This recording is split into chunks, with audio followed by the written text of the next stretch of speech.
Assalamualaikum warahmatullahi wabarakatuh.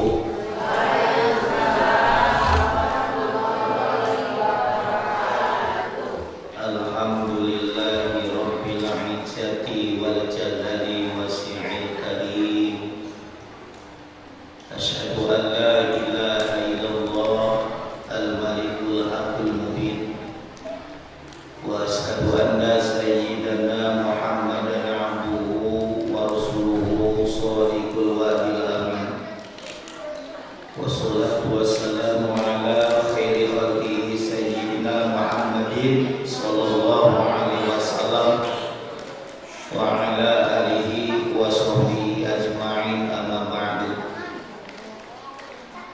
Yang saya hormati Bapak Ketua DKM Masjid Baitur Rahman beserta staf pengurus yang lain. Yang saya hormati Bapak Ketua RW, para asatidz, Bapak Ibu jemaah Masjid Baitur Rahman. Mudah-mudahan kita semua diberi kesehatan, diberi istiqomah oleh Allah di dalam ketaatan. Sudah tentu kita berdoa semoga kita meninggal dalam keadaan husnul khotimah, dapat ridho dan magfirah dari Allah Subhanahu wa taala. Alhamdulillah, pada malam ini dengan biidznillah, izin Allah, kita bisa berkumpul dalam acara pengajian, berkumpul di majelis Rasulullah Sallallahu Alaihi Wasallam, majelis yang sangat dicintai oleh Allah Subhanahu Wa Taala. Bahkan seluruh malaikat kumpul tawaf di sekitar kita dan siap mengamini doa-doa kita. Makanya doa di majelis ilmu dijamin diijabah di hadapan Allah Subhanahu Wa Taala. Saudaraku yang dirahmati oleh Allah Subhanahu wa taala, betapa bahagianya hati ini kalau kita dicintai oleh orang-orang yang terdekat. Kalau dulu kita dicintai oleh orang tua kita, senang, betul nggak Bu? Kalau sekarang sudah berkeluarga, ibu dicintai oleh suami, bahagia nggak Bu? Suami masih cinta sekarang? Suami masih sayang sekarang? Alhamdulillah. Bapak-bapak dicintai oleh istri, Pak, senang Pak, bahagia? Istri masih cinta sekarang? Walaupun efek corona Bapak gak kemana-mana, istri masih cinta tetap? Alhamdulillah. Apalagi kalau kita dicintai oleh Allah Subhanahu wa Ta'ala, luar biasa. Betapa bahagianya hati ini dicintai oleh makhluk, apalagi kalau dicintai oleh Allah. Bapaknya para nabi, Nabi Ibrahim alaihissalam adalah salah satu nabi yang mendapatkan pangkat Khalilullah, kekasih Allah Subhanahu wa Ta'ala. Sangat dicintai oleh Allah. Di dalam kitab Nashihul Ibad, Nabi Ibrahim alaihissalam ditanya, li ayyi sayyid ittakhadallahu khalilan. Wahai Ibrahim, karena apa engkau dijadikan Allah sebagai kekasih? Nabi Ibrahim menjawab, bisalasati asya'a, dengan 3 perkara. Yang pertama, ikhtartu amrallahi ala amri ghairihi. Aku lebih memilih perintah Allah daripada perintah selain Allah. Artinya apa? Perintah Allah di atas segala-galanya. Itulah resep yang pertama kenapa Nabi Ibrahim mendapatkan pangkat khalilan, kekasih Allah Subhanahu wa bagaimana dengan kita, saudara? Bagaimana dengan ibu-ibu? Kalau ibu sedang sholat, tiba-tiba suami datang manggil, "Assalamualaikum, Ma." Ibu mau berhenti dulu sholat, menghampiri suami, atau selesaikan dulu sholat? Saya tanya. Yang betul. Gimana kalau suami marah? Kalau makanya secara hukum fikih ilmunya ada. Jangan sampai bahasanya kita membatalkan sholat di rumah suami, tetapi di dalam ilmu fikih jelas. Ketika kita sedang sholat, tiba-tiba ada tamu atau siapapun datang mengucapkan salam, maka keraskan takbir kita. Termasuk suami datang, ibu sedang sholat, jangan berhenti karena takut oleh suami. Perintah Allah di atas segala-galanya. Tanggung kan begitu. Maka ibu keraskan suaranya, Allahu Akbar. Suami paham, misalnya, kecuali kalau tidak paham lebih keras hati. Hadirin yang dirahmati oleh Allah Subhanahu wa Ta'ala, bagaimana dengan bapak-bapak? Ketika sedang kerja, mendengar suara adzan, apakah meninggalkan pekerjaan, mengambil air wudhu, berangkat ke masjid untuk sholat berjamaah, atau ada istilah tanggung? Saya tanya, Pak. Halo? Tanggung. Makanya dipikir-pikir kita itu, dipikir-pikir nih, ternyata waktu ibadah itu sisa daripada waktu kerja kita mah, betul nggak? Harusnya waktu kerja sisa daripada waktu ibadah. Itu yang harus kita lakukan. Contoh, Nabi Ibrahim betul-betul sangat mementingkan perintah Allah daripada yang lain. Yang paling berat ujian dari Allah ketika berpuluh-puluh tahun Nabi Ibrahim tidak punya turunan. Beliau pertama kali menikah dengan siapa? Siti Sarah, orang Bani Israel. Orang Bani Israel kan padol tukum, diutamakan oleh Allah. Otaknya pinter, fisiknya gelis, kaset. Itu orang Bani Israel sampai sekarang Israel. Kaset gelis, otaknya pintar. Padol tukum ala alamin. Diunggulkan oleh Allah Subhanahu wa Ta'ala, termasuk Ibu Siti Sarah, gelis bu. Tetapi dipuji oleh Allah berpuluh-puluh tahun tidak punya turun. Akhirnya Ibu Siti Sarah ngobrol secara hati ke hati dengan suaminya, "Ya Rasulullah." Kalau istri Nabi itu nggak berani menyebut nama kepada suaminya. Jangankan Nabi, santri saja, santri itu gak berani menyebut nama kepada kiainya. Bagaimana dengan ibu kepada suami berani menyebut nama, saya tanya? Nah, sekarang banyak istri yang berani menyebut nama kepada suami, Pak. Saya pernah silaturahmi, ceritanya silaturahmi. Begitu saya tanya, "Bu, suami ibu mana?" Nanti saya panggil dulu Pak Ustaz. Tong. Saya kira dia manggil anaknya begitu. Ternyata yang datang sudah tua. Suaminya si Otong namanya. Dipanggil namanya. Kalau dalam kitab buku tulisan namanya Badiatul Lisan. Lisannya jelek, durhaka kepada suami, neraka bagiannya. Nyebut nama suami saja itu sudah durhaka. Udah dosa.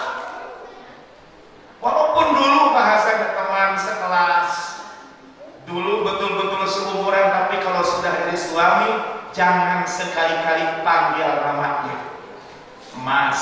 Kalau orang Jawa kan, kalau orang Sunda Akang. Dulu belum punya anak kan Akang.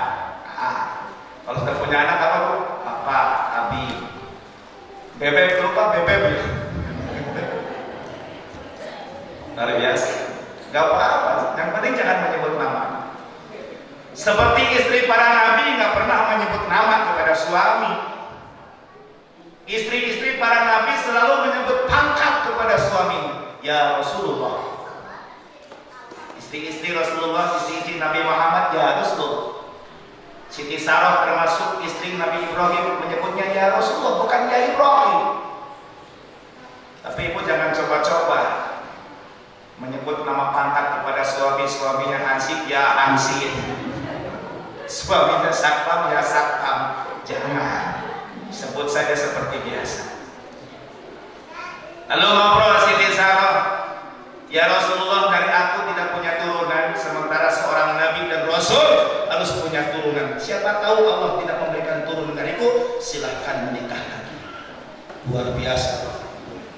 Saya tanya, kalau bapak-bapak seperti Siti Sarah istrinya begitu mau nikah lagi kepada bapak, bapak akan mikir 2 kali atau enggak mikir lagi besok langsung? Apa? Nabi Ibrahim nangis luar biasa. Ini takut ujian dari Allah Subhanahu wa ta'ala. Sekali, 2 kali, ketiga kali baru beliau mau. Terus istrinya ditunjukkan lagi oleh Siti Sarah, Siti Hajar, turunan Afrika. Black sweet. Apa black sweet itu? Hitam manis. Saudaraku yang dirahmati oleh Allah, dalam Quran surat As-Saffat ayat 100 Nabi Ibrahim berdoa, doanya sangat masyhur kita amalkan, Rabbi habli minas sholihin. Dan kebiasaan beliau walaupun belum ada perintah dari Allah, setiap tahun dalam kitab Durratun Nasihin, setiap tahun Nabi Ibrahim alaihissalam tidak kurang dari 100 ekor unta. 100 ekor unta beliau kurbankan dan dibagikan dagingnya kepada orang-orang miskin. Makanya ketika ada dari DKM, yo patungan kurban, artinya nabung, di sini bukan arisan, nabung. Nabi Ibrahim betul-betul beliau menjalankan walaupun belum ada perintah. Sampai-sampai orang miskin pada saat itu nanya, wahai Rasulullah Ibrahim, apakah kamu tidak rugi melakukan seperti ini? Nabi Ibrahim menjawab, jangankan ratusan ekor unta, kalau aku diberi turunan oleh Allah, asal perintah Allah, garis bawahi, asal perintah Allah, aku akan kurbankan. Tanpa disadari Nabi Ibrahim sudah nazar kepada Allah. Makanya doa yang dinazarkan insya Allah mustajab. Ini Bapak dan Ibu, kalau doanya ingin mustajab, tidak ada salahnya dinazarkan doanya. Tapi kalau nazar harus perkara sunat, awas jangan perkara fardu. Ya Allah, kalau doa saya dikabulkan, saya akan getol sholat fardu di Masjid Baitur Rahman. Jangan, itu mah sudah jadi kewajiban. Nadar itu harus perkara sunat, jangan perkara fardu. Mau puasa Senin Kamis, mau sedekah dan lain-lain. Ini sebagai contoh bagi kita betapa taatnya Nabi Ibrahim kepada Allah. Sampai-sampai beliau mengatakan, jangankan 100 ekor unta, kalau aku punya turunan, aku akan kurbankan kalau memang perintah Allah. Luar biasa Ibrahim. Makanya pantas beliau mendapatkan pangkat Khalilullah. Dan ini pelajaran bagi kita. Ternyata kalau berbicara urusan kurban, bukan hanya di akhirat. Berbicara urusan kurban, kurban juga berlaku padilahnya di alam dunia. Setelah itu dikabulkannya doa Nabi Ibrahim alaihissalam, Ibu Siti Hajar mulai mengandung dan melahirkan putra siapa? Nabi Ismail alaihissalam. Ketika Ibu Siti Hajar melahirkan Nabi Ismail, ternyata Ibu Siti Sarah juga melahirkan siapa? Nabi Ishak alaihissalam. Makanya Nabi Ibrahim disebut bapaknya para nabi, karena dari dua kuruni, Siti Sarah terus Nabi Ishak sampai kepada Nabi Isa alaihissalam. Kalau dari Nabi Ismail sampai kepada Nabi Muhammad SAW. Dalam kitab Allah berjanji ada kalimat taroku sifah. Artinya apa? Nasab Rasulullah dari mulai Nabi Ismail sampai kepada Rasulullah, nasab yang begitu panjangnya, dijamin tidak ada yang melakukan perzinahan. Kalau nasab kita kan wallahu a'lam, betul ya? Tetapi kita berdoa, jangan dipikirkan nasab ke atas, jangan dipikirkan kita nggak tahu. Yang harus kita pikirkan dan kita doakan, semoga nasab kita ke bawah, turunan kita taruh sifat. Jangan ada yang melakukan perzinahan. Insya Allah. Hadirin yang dirahmati oleh Allah Subhanahu wa ta'ala. Begitu Nabi Ismail lahir, Kisah panjangnya terjadi pas malam tanggal 8 Zulhijjah. Nabi Ibrahim bermimpi. Apa mimpinya? Disuruh oleh Allah untuk menyembelih putranya Ismail. Makanya besok hari tanggal 8 Zulhijjah Nabi Ibrahim duduk termenung. Beliau berpikir. Kalau bahasa Arabnya yarwi, beliau berpikir. Takut mimpi semalam itu adalah dari setan. Gak langsung percaya. Rewas ayat jelas. Karena ingat apa yang dijanjikannya. Makanya tanggal 8 Zulhijjah disebut dengan Yaumut Tarwiyah. Tarwiyah itu yarwi, artinya berpikir Nabi Ibrahim alaihi salam tentang mimpinya semalam. Lalu malam tanggal 9 Zulhijjah mimpi lagi dengan mimpi yang sama. Sehingga besok harinya karena mimpinya sudah 2 kali berturut-turut, arafah artinya mengetahui, atau ada yang memberikan makna meyakinkan. Karena mimpi sudah 2 kali, maka yakin ini adalah betul-betul dari Allah Subhanahu wa Ta'ala. Makanya tanggal 9 Zulhijjah disebut dengan Yaumul Arafah. Karena Nabi Ibrahim meyakini, mengetahui mimpinya sudah 2 kali, yakin ini dari Allah. Besok harinya tanggal 10 betul-betul penyembelihan akan dilaksanakan karena ini adalah perintah dari Allah. Makanya tanggal 10 disebut Yaumun Nahar, hari penyembelihan. Ismail dibawa ke sebuah gunung yang ada di Mas'aril Haram di daerah Mina. Begitu istilahnya Nabi Ismail mau disembelih, kisah ceritanya panjang. Wa badainahu bidhim adim.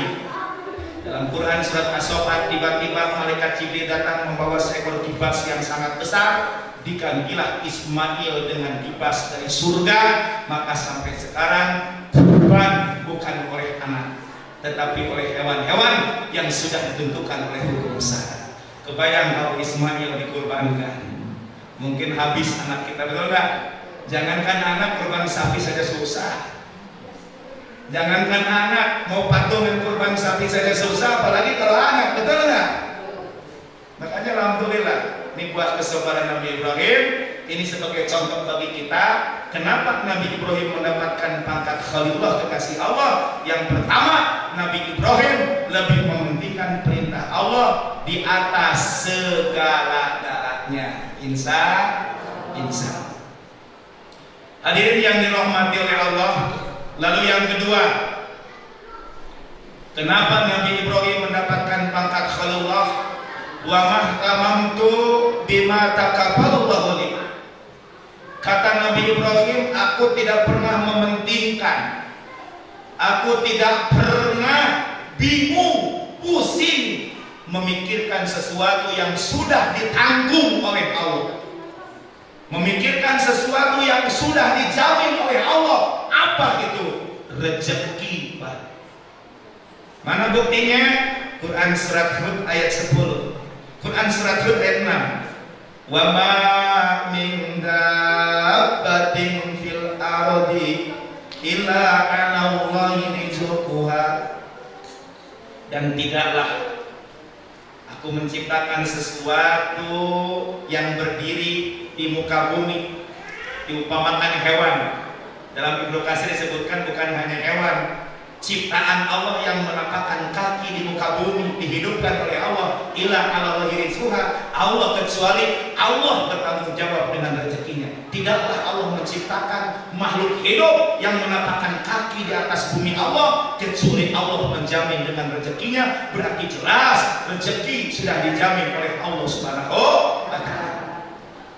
Bahkan dalam kitab Al-Hikam, Syekh Ibrahim Al-Khawas mengatakan, orang yang bodoh, orang yang rugi di hadapan Allah itu adalah orang yang berusaha keras mencari sesuatu yang sudah ditanggung oleh Allah.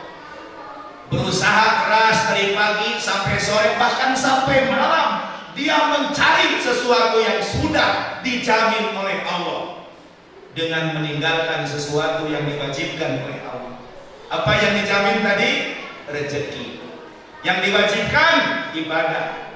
Ad-Dariyat ayat 56, wa ma khalaqtul jinna wal insa illa liya'budun. Dan tidaklah aku menciptakan jin dan manusia kecuali untuk ibadah. Berarti jelas orang yang bodoh, orang yang rugi, kata Ibrahim Al-Khawas, adalah orang yang berusaha keras mencari rezeki padahal sudah dijamin oleh Allah dengan meninggalkan sholat, dengan meninggalkan ibadah, meninggalkan rumah Allah. Itulah orang yang bodoh dan orang yang rugi di hadapan Allah Subhanahu wa ta'ala. Saudaraku yang dirahmati oleh Allah Subhanahu wa ta'ala, cara pikir kita yang harus dirubah. Ini kepada bapak-bapak nih. Cara pikir kita yang harus dirubah supaya kita mendapatkan kesenangan, Pak. Biasanya cara pikir kita yang sebenarnya kita lakukan sekarang ini, kita ikut campur terhadap ranah Allah. Bapak pernah memikirkan kan? Sesuatu yang belum ada sudah kita hitung. Padahal kata Ali bin Abi Thalib mengatakan, janganlah menghitung sesuatu yang belum ada pada genggaman tangan kita. Janganlah menghitung segala sesuatu yang belum ada dalam genggaman tangan kita. Jangan memasukkan sesuatu yang belum ada ke dalam hati kita.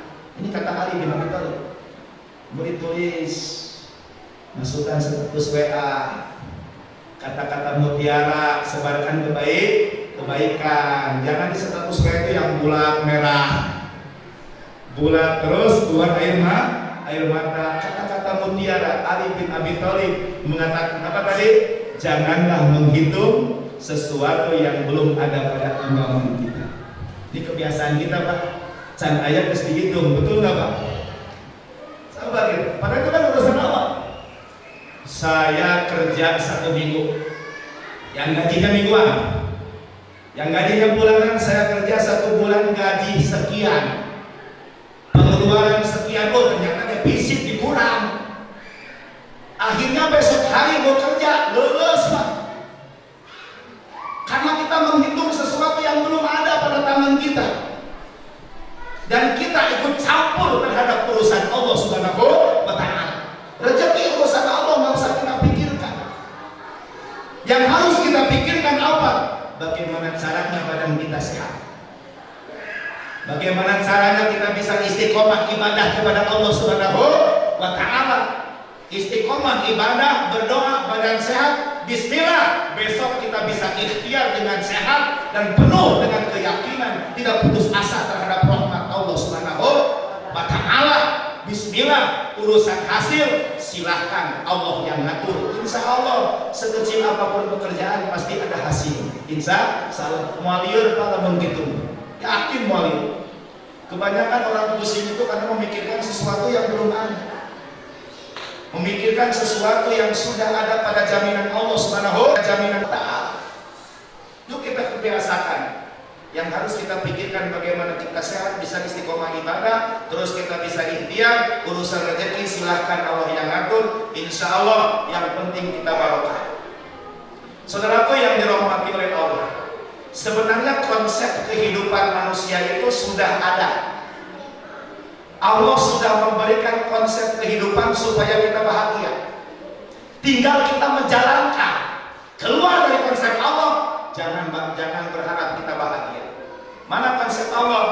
Sering kita bacakan dalam Quran surat Al-Jumu'ah ayat 10.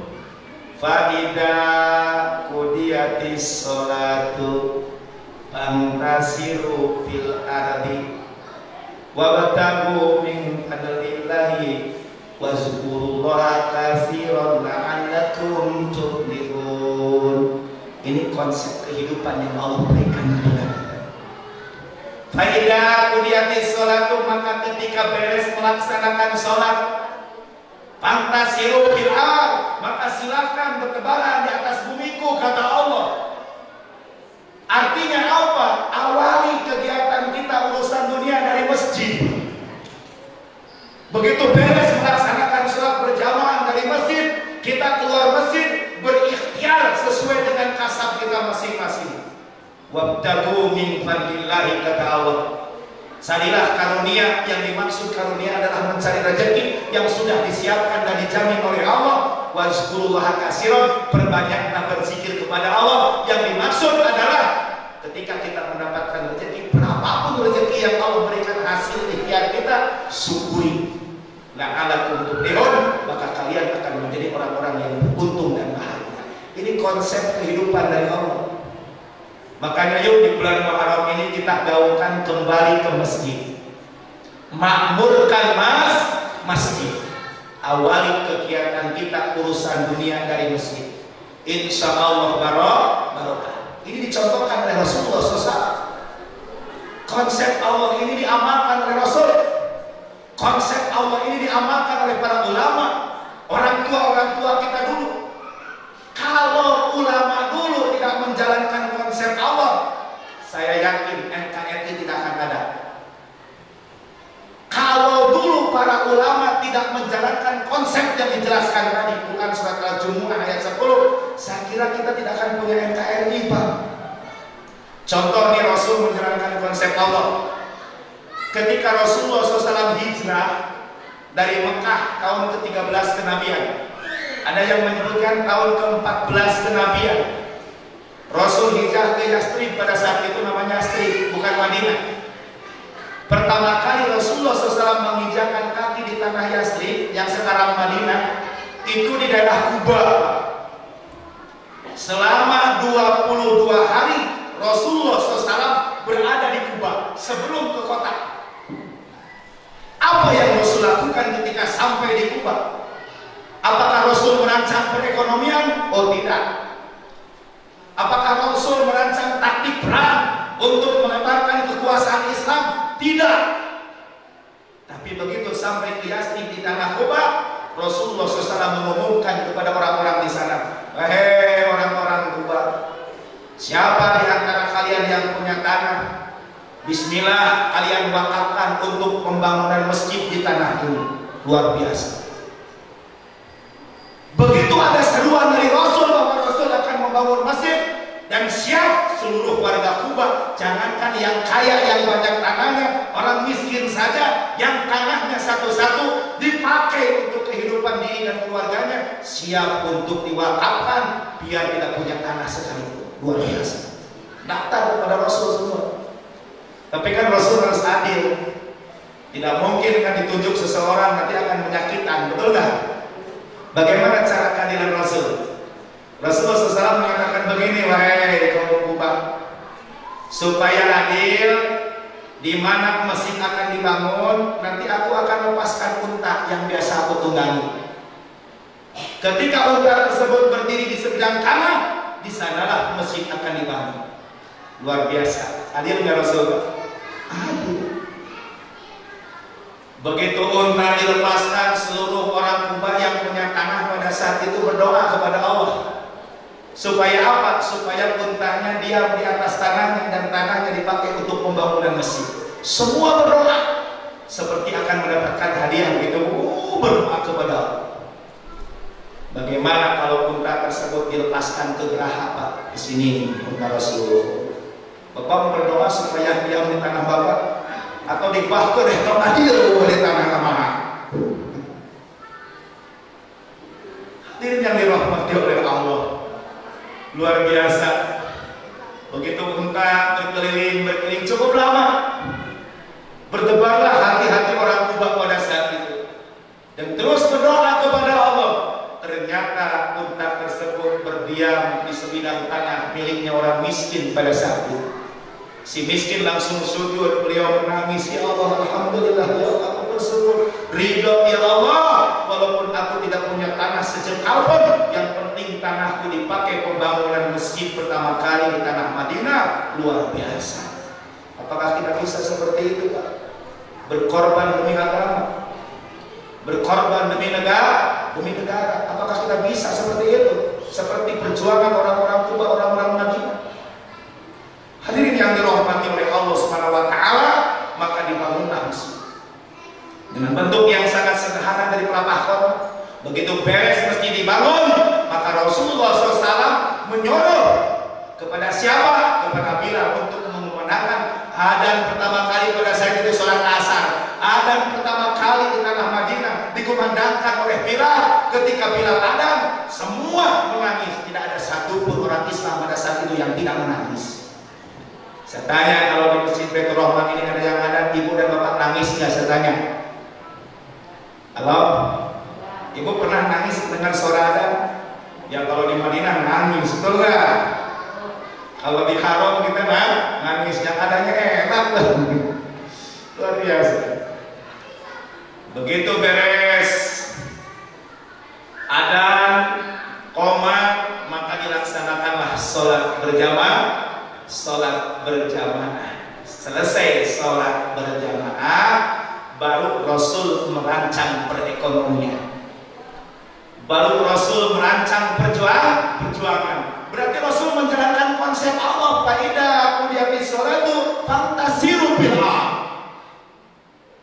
Bahkan kebiasaan Rasulullah SAW setelah di Madinah, ketika beliau mau berangkat kerja, kalau bahasa kita kerja, beliau berangkat bukan dari rumahnya Pak, tapi beliau berangkat dari masjid.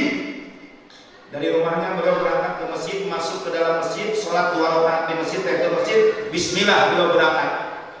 Pulang dari manapun Rasulullah tidak langsung ke rumah, tapi ke masjid dulu beliau, sholat 2 rakaat baru ke rumah.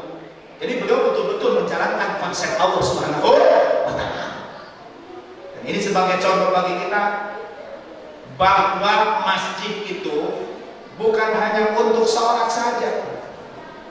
Masjid itu bukan hanya untuk melakukan zikir, baca Quran, pengajian, tapi dulu di zaman Rasul sampai kepada orang tua kita yang memerdekakan negeri ini.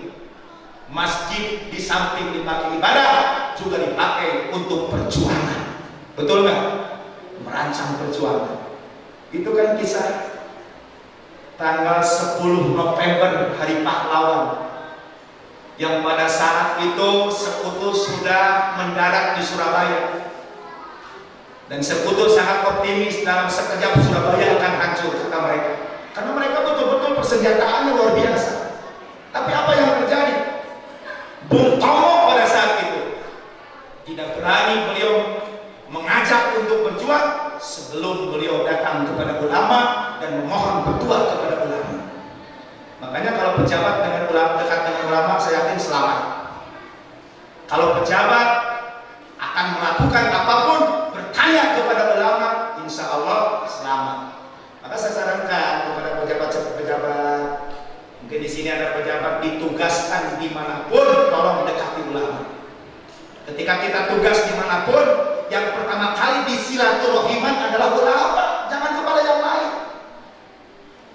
Itulah yang dilakukan oleh Bung Tomo pada saat itu. Bung Tomo datang kepada ulama-ulama sepuh NU pada saat itu, termasuk abahnya Gus Dur, Ki Haji Hasyim Ashari, dan Ki Haji Hasyim Ashari membuatkan apa? Resolusi jihad pada saat itu, dan menyuruh kepada Bung Tomo untuk mengumandangkan takbir, mengumandangkan pekik-pekik takbir dan kalimat merdeka yang sangat itu ketika dirapatkan, Allahu Akbar, Allahu Akbar, Allahu Akbar, merdeka. Timbullah giroh perjuangan. Dari mana datangnya? Dari masjid-masjid. Dari mana datangnya? Dari langgar-langgar, dari tajuk-tajuk, dari pesantren-pesantren. Timbul giroh perjuangan untuk bersatu berjuang melawan penjajah pada saat itu. Maka jangan disepelekan masjid. Ulama-ulama orang tua kita, bahkan pejuang dulu, betul-betul menjalankan konsep Allah. Segala sesuatu awali dari masjid, insya Allah barokah. Insya Allah. Makanya di dalam sebuah hikayat dijelaskan, Abu Zar bertanya kepada Rasulullah SAW, wahai Rasulullah, masjid apa yang pertama kali dibangun oleh Allah? Quran surat Ali Imran, Allah Subhanahu wa taala mengatakan, inna awwala baitin wudi'a lin-nasi lalladzi bakata mubarak wa hudan lil alamin. Sekaligus jawaban dari pertanyaan Abu Zar, dan itu adalah asbabun nuzul. Sesungguhnya rumah ibadah yang pertama kali dibangun oleh Allah, tempat ibadahnya manusia, lalladzi bakata, rumah ibadah yang ada di Bakah. Bakah itu suatu lembah. Yang dulu tidak ada kehidupan, kisah panjang Nabi Ibrahim, akhirnya ada kehidupan karena di sana ada Baitullah. Bakat itu fi'il-madinya adalah bakata, artinya menangis. Berarti yang sebenarnya orang datang ke Mekah itu, baik umroh ataupun haji, tujuan utamanya untuk menangis. Dari noda, dosa dan kesalahan, bukan untuk belanja pun, untuk menangis. Lalu lagi di Ka'bah, mubarakah wa hudan lil alamin, diberkahkan oleh Allah dan menjadi petunjuk bagi setiap kalangan manusia. Luar biasa sampai sekarang. Itulah masjid yang pertama kali dibangun oleh Allah Subhanahu wa taala. Lalu Abu Dzar bertanya lagi, kalau begitu ya Rasulullah, masjid yang kedua yang dibangun oleh Allah masjid apa? Maka kata Rasul dalam tafsir Ibnu Katsir dijelaskan 40 tahun kemudian setelah Allah membangun Ka'bah di Baitullah Masjidil Haram, maka Allah membangun Baitul Maqdis, Masjidil Aqsa yang sekarang dikuasai oleh orang-orang Zionis Israel. Karena mereka punya keyakinan di bawah Baitul Maqdis itu ada singgasana Nabi Sulaiman, Pak. Makanya sampai sekarang dikeruk terus. Lamun dianggap tidak lihat roboh, Pak. Dikeruk terus dari bawah. Karena mereka punya keyakinan di bawah itu ada singgasana kerajaan Nabi Sulaiman alaihissalam. Bapak Ibu hadirin yang dirahmati oleh Allah Subhanahu wa taala, makanya kita wajib berdoa semoga masjid bersejarah bagi kita oleh umat Islam, Masjidil Aqsa, masjid yang kedua yang dibangun oleh Allah setelah Masjid Haram, dibebaskan oleh Allah, insya dibebaskan oleh Allah Subhanahu wa taala. Tapi kita jangan takut kalau urusan Allah. Kita belajar tauhid yang dilakukan oleh Abu Bakar As-Siddiq ketika diserang oleh pasukan gajah Raja Abraha. Raja Abraha itu menyerang kenapa? Karena tempat ibadahnya itu dikencingi.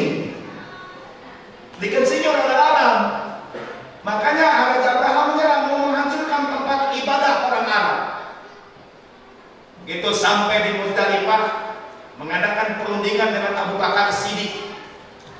Kata Raja Abraha, "Hei Abu Bakar, apa yang akan kamu lakukan? Aku akan menghancurkan Ka'bah." Kata Abu Bakar, "Saya mah tidak peduli. Yang saya inginkan adalah kambing-kambing saya, ternak-ternak saya yang kamu tawan, tolong kembalikan." Kata Abu Bakar. Raja Abraha kaget, kok kenapa nih rumah ibadahnya mau dihancurkan, tidak peduli katanya. Kenapa kamu begitu? Kata Abu Bakar Siddiq, urusan Ka'bah kan itu mah milik Allah, bukan milik saya. Kalau seandainya Ka'bah akan dihancurkan, pemiliknya akan marah, betul nggak? Urusan saya itu adalah urusan kambing, urusan unta yang kamu tawan, itu milik saya, urusannya dengan saya. Luar biasa. Makanya kita nggak usah pusing ya urusan Islam diobok-obok, nggak usah pusing. Islam adalah milik Allah. Kenapa kita harus pusing? Katanya Islam sekarang mau dihancurkan, Islam mau diobok-obok, termasuk Masjidil Aqsa sekarang mau dihancurkan oleh Israel. Kenapa kita harus pusing? Biarkan kita berdoa saja, berjuang. Biarkan, karena itu semua milik Allah. Kalau sudah milik Allah, kalau ada yang mengganggu, maka pemiliknya akan marah. Betul nggak? Akhirnya kan Allah mengutus burung ababil, ababila tarmihim bijaratin min sijil, hancur. Belum sampai ke Ka'bah, di Muzdalifah pasukan gajah Abraha sudah dihancurkan oleh Allah. Ini sebagai contoh ketauhidan Abu Bakar As-Siddiq. Kalau sudah menyangkut urusan milik Allah, kita nggak usahlah pusing, biar Allah yang ngurus. Kalau urusan kita, ya kita yang ngurus. Insya Allah. Lalu Abu Dzar bertanya lagi, kalau begitu ya Rasulullah, masjid yang ketiga yang dibangun oleh Allah masjid apa? Rasul menjawab, masjid yang ketiga yang dibangun oleh Allah, wahai Abu Dzar, adalah masjid di mana kamu tinggal, di sanalah kamu sholat. Itulah masjid yang ketiga yang dibangun oleh Allah. Makanya masjid Baitur Rahman ini adalah masjid yang ketiga yang dibangun oleh Allah untuk saudara, bapak dan ibu warga Geraha. Makanya makmurkan masjid Baitur Rahman dengan pengajian, makmurkan masjid Baitur Rahman dengan sholat berjamaah atau kegiatan-kegiatan agama yang lain. Masjid makmur, insya Allah lingkungan kita barokah. Insya Allah kita kembali kepada konsep Allah, awali kegiatan kita dari masjid. Artinya apa? Sesibuk apapun bapak bekerja, sesibuk apapun ibu di dapur, ketika mendengar suara adzan, tinggalkan sementara seluruh aktivitas kita urusan dunia, ambil air wudhu, datang ke masjid, sholat berjamaah, awali kegiatan kita dari masjid. Setelah sholat berjamaah, bismillah, mulai berjuang, jangan ada istilah tangguh, la'alakum tuflihun. Insya Allah kita akan menjadi orang yang beruntung, orang yang bahagia di hadapan Allah Subhanahu wa Ta'ala. Insya Allah. Jadi gak usah pusing lah, urusan rezeki sudah dijamin oleh Allah. Yang harus kita pikirkan bagaimana kita sehat, bagaimana kita bisa istiqomah, jalankan konsep Allah sebenar-benarnya. Insya Allah, Allah akan memberikan kebahagiaan kepada kita. Itulah resep yang kedua. Kenapa Nabi Ibrahim mendapatkan pangkat Khalilullah? Ternyata Nabi Ibrahim tidak pernah bingung, tidak pernah menghentikan sesuatu yang sudah ditanggung oleh Allah Subhanahu wa Ta'ala. Ini pelajaran bagi kita. Tak perlu pusing, jangan menghitung sesuatu yang belum ada. Hitunglah sesuatu yang sudah ada pada genggaman kita. Insya Allah. Lalu yang ketiga, Nabi Ibrahim mengatakan, wa ma ta'asaitu wa ma ta'ghadaitu ila ma adaitu. Aku tidak pernah makan sore, aku tidak pernah makan pagi kecuali dengan tamu.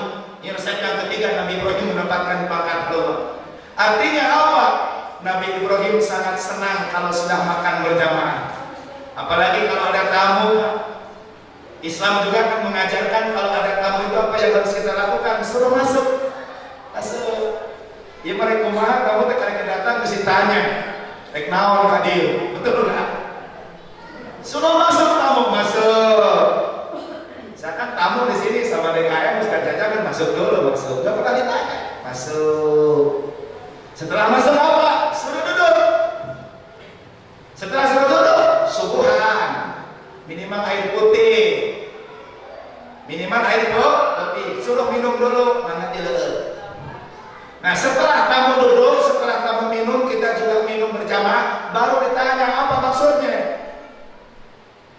Begitu beres tamu, begitu tamu mau pulang, kita antarkan ke depan rumah kita. Ulah yang tamu dia can ngareos terus ditutupkeun depan wong imah teh. Tersinggung gitu. Ini kebiasaan Nabi Ibrahim alaihissalam selalu memberikan jamuan kepada tamu. Makanya tidak ada salahnya kalau setiap pengajian kan ada makan-makan berjamaah, barokah itu. Sampai-sampai saya mendapatkan amanan dari kiai saya, kalau ada acara di pesantren tolong beri makan jemaah, berkah nggak akan rugi. Makanya di pondok pesantren itu imam di Pasawahan itu Permata Pokok Jalan Sukamena, itu kan setiap bulan itu ada acara istighosah rutinan setiap minggu pertama. Jadi jemaah Masjid Baitur Rahman, ibu-ibu terutama kalau bapak-bapak masuk berada hares itu, betul kan? Tapi kalau sudah datang dalam hati, insya Allah, ibu dan bapak kalau ada waktu, nanti minggu depan di tanggal 6. Pokoknya setiap minggu pertama, setiap bulannya ada acara istighosah Qodiron Akbar, mulai jam 7 pagi sampai jam 10.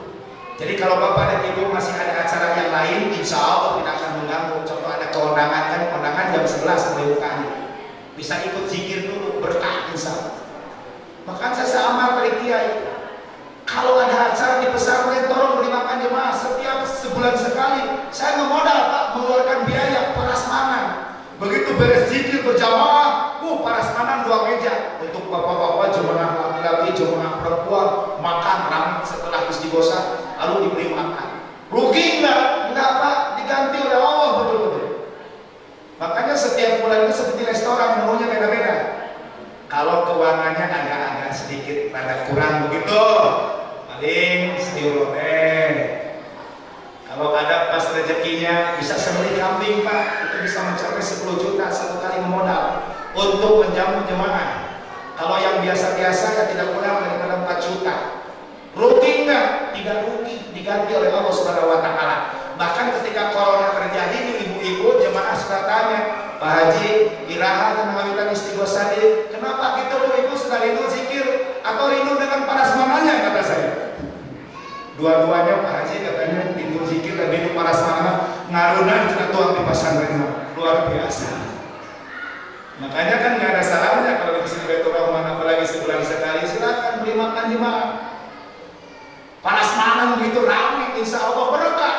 makin banyak jemaah. Insya Allah nggak akan rugi. Ini kebiasaan Nabi Ibrahim alaihissalam. Bahkan dalam hadis sahih dijelaskan, Nabi Ibrahim alaihissalam setiap hari Pak, beliau berangkat dari rumah berjalan membawa makanan. Karena beliau itu tidak pernah makan sendiri. Minimal ada 2 orang, ada orang yang menemani makan, baru beliau mau makan. Pagi dan sore beliau tidak makan kalau tidak ada teman yang berjamaah makan dengan beliau. Inilah Nabi Ibrahim. Bagaimana dengan kita, Pak? Kadang ibu-ibu kan udah masak, suaminya bertanya, Pak, tolong kalau datang nanti jangan makan di jalan, berjamaah Pak, biar kita berkah. Kata suaminya siap. Begitu suaminya datang, Mah ayo berjamaah. Enggak, tadi lapar manten. Makanya kalau kaku sementara istrinya ada juga yang istrinya nunggu nahan rasa lapar ingin berjamaah dengan suaminya. Pas suaminya datang, Pak ayo makan berjamaah. Udah mah mampir di jalan Bapak lapar manten. Ini jangan anggap sepele makan berjamaah keluarga, Pak. Biasakan kita makan berjamaah. Kalau ada waktu luang, biasakan kita makan berjamaah. Biasakan innal barakata ma'al jamaati, maka sesungguhnya barokah itu akan diturunkan beserta berjamaah. Termasuk makan berjamaah, insya Allah akan menghasilkan barokah dari Allah Subhanahu Wa Taala. Inilah yang dicontohkan oleh Nabi Ibrahim alaihissalam. Bahkan sekarang sudah mulai ada Jumat berkah. Ada masjid-masjid yang setiap sholat Jumat tahunan begitu jemaahnya atau ibu-ibu suka memberikan nasi kepada orang-orang yang pulang Jumatan. Itu disebut dengan Jumat berkah. Apalagi Muharram, kalau dulu di kampung Muharram, ya kalau setiap bulan Muharram, setiap hari Jumat di bulan Muharram itu suka ada bubur surah. Kalau dulu di kampung, ibu pernah mengalami? Dulu di kampung ada bubur surah. Yang dalamnya itu kan bangsa sisiki, ada masuk ke sisiki, ke kacangan gitu, masuk-masukan. Itu merupakan simbol kalau orang kampung itu kan tani. Ketika datang bulan Muharram dan bulan yang sebagian bulan dimuliakan oleh Allah, maka suka ada bubur surah. Itu untuk sedekah, Pak, supaya pertaniannya subur begitu. Tapi ada juga orang yang usil bid'ah katanya. Rasul tidak mencontohkan, selalu dihubung-hubungkan dengan Rasul. Rasul terjemahkan bid'ah katanya. Makanya saya sarankan kalau sekarang ada orang yang menimbulkan bid'ah kepada bubur surah, kan begitu, udah saja kalau yang biasa membubur surah udah ganti namanya, bukan bubur surah tapi bubur bid'ah, kan gitu. Nah, ibu buat bubur bid'ah terus diantarkan kepada orang yang menyebut bid'ah, maka pilih pada ngaraosan bubur bid'ah ya. Hadirin yang dirahmati oleh Allah Subhanahu Wa Taala. Di dalam hadis sahih, Nabi Ibrahim itu sebelum berangkat dari rumah beliau bawa makanan. Bahkan perjalanannya sampai 1 mil, bahkan sampai 2 mil kalau tidak mendapatkan orang. 1 mil itu menurut Al-Quran di dalam ilmu fikih, 1 mil itu adalah 4.000 langkah, Pak. 1 mil itu 4.000 langkah. Kalau 4.000 langkah dari sini kemana ya? Ada yang tahu kira-kira 4.000 langkah dari sini kemana, Pak Eko? 4.000 langkah dari sini kemana? Ya kalau Pak Eko dan Ustaz Jajang mau coba, besok mulai jalan kaki dari sini dihitung sampai 4.000 langkah. Sampai 8.000 langkah 2 mil. Bisa dibayangkan apa yang beliau lakukan? Cari orang untuk diajak makan berjamaah. Itulah kebiasaan Nabi Ibrahim. Bagaimana dengan kita? Kalau kita jajan saja, kan jajan bakso contohnya, sok luar dia mah, tapi lain nerangan anu wawuh rek ditraktir, sok sieun anu wawuh rek ditraktir. Rata-rata kan begitu kalau kita. Tolong dibiasakan kita memberikan makan, apalagi sekarang kan kasus corona terus berjalan. Kasus corona itu menimbulkan krisis ekonomi, Pak. Itu yang pertama, hancur ekonomi, betul nggak? Banyak saudara-saudara kita yang sekarang hidup di bawah garis kemiskinan. Kata Rasulullah SAW, Abdul amali idkhalu sururi alal qalbil mu'mini. Amal yang paling utama itu membuat hati orang mukmin bahagia. membuat orang-orang miskin bahagia, orang-orang fakir bahagia, orang-orang susah bahagia dengan apa yang kita lakukan sesuai dengan kemampuan kita. Ini adalah amal yang utama. Corona adalah waktu kita mengamalkan apa yang dilakukan oleh Nabi Ibrahim alaihissalam. Berbagi makanan, berbagi uang kepada mereka-mereka yang tidak mampu, mereka bahagia. Insya Allah ini merupakan amal yang paling utama. Insya Allah. Terus yang selanjutnya terjadi konflik horizontal akibat corona. Orang batuk saja dicurigai sekarang, betul nggak? Makanya suka yang tanya ke saya, Pak Haji, kenapa kalau masuk mesin kok nggak pakai masker? Kalau saya kan masih muda. Begitu. Yang pakai masker yang sudah lanjut silakan harus pakai masker. Kenapa Pak Haji nggak pakai masker? Saya masih muda. Apa hubungannya? Kan kata dokter, corona itu tergantung imun tubuh kita. Kalau masih muda, imun tubuhnya masih hebat. Makanya karena saya merasa masih muda, saya nggak pakai masker. Berarti yang pakai masker itu merasa sudah nggak juga, nggak usah. Kayak gitu kan? Ya tergantung, silakan menjaga kebersihan. Terjadi konflik horizontal terjadi. Orang sekarang kena corona saja stres, sekarang dijauhi, bahkan yang meninggal ditolak pengumuman. Tapi sekarang sudah diatasi oleh pemerintah. Alhamdulillah sekarang sudah mulai. Karena itu terjadi konflik horizontal itu karena kekurang tahuan kan. Edukasi yang ini terjadi, memang mereka tidak tahu tentang corona itu seperti apa, sehingga timbul pikiran-pikiran yang macam-macam sehingga timbul konflik. Sekarang sudah ditangani oleh pemerintah, alhamdulillah. Sekarang sudah mulai meredah. Tapi tetap yang harus kita waspada apa? Kita yang harus waspada apa? Wal kadhimina al-ghaiza wal 'afina 'anil nas. Tahan emosi kita, maafkan kesalahan orang lain. Insya Allah jangan terprovokasi dengan berita-berita yang belum tentu. Ini yang harus kita lakukan. Cek dulu kebenarannya, pahami dulu, jangan terpancing emosi, apalagi menulis di medsos yang memang kita tidak tahu apa yang kita tulis. Ini yang membahayakan kita. Betul nggak? Betul nggak? Hadirin yang dirahmati oleh Allah Subhanahu Wa Taala, mari kita berbagi, amalkan apa yang dilakukan oleh Nabi Ibrahim alaihissalam, sehingga Nabi Ibrahim alaihissalam mendapatkan khalilan, pangkat kekasih Allah Subhanahu Wa Taala. Insya Allah. Mudah-mudahan apa yang saya sampaikan ini jadi ilmu bagi kita semua. Artinya jangankan oleh Allah, oleh makhluk, kita dicintai oleh saudara, dicintai oleh orang tua, dicintai oleh pasangan kita, apalagi kalau kita dicintai oleh Allah Subhanahu wa Ta'ala. Yang pertama tadi apa? Kita lebih mementingkan perintah Allah di atas segala-galanya. Yang kedua, jangan bingung dan pusing memikirkan sesuatu yang sudah dijamin oleh Allah ada rezeki. Dan yang ketiga, biasakan makan berjamaah dan berbagi makanan kepada orang-orang yang kesusahan. Insya Allah, mohon maaf bila kesalahan, mudah-mudahan bermanfaat, sehat, istiqomah, terus kita menjalani hidup dengan penuh keistiqomahan, dengan penuh keyakinan, dan dengan penuh kebersamaan. Insya Allah, jalankan konsep yang sudah disiapkan oleh Allah. Insya Allah, la'alakum tuflihun, kita akan bahagia, kita akan menjadi manusia yang bermutu. Wallahu a'lam. Assalamualaikum warahmatullahi wabarakatuh.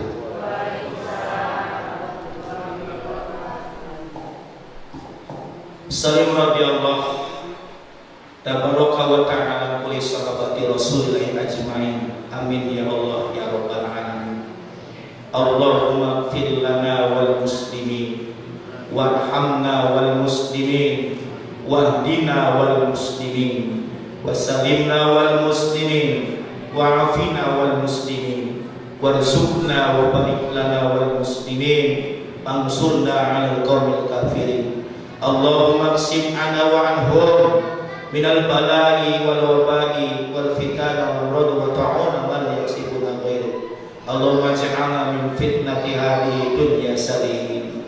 Allahumma ya syafiyal amr wa shifaan min kulli da'in wa salamatan min kulli bala'in wa salamatan min kulli bala'in wa salamatan min kulli bala'in wa saqamin birahmatika ya arhamar rahimin walhamdulillahi rabbil alamin. Al-Fatihah.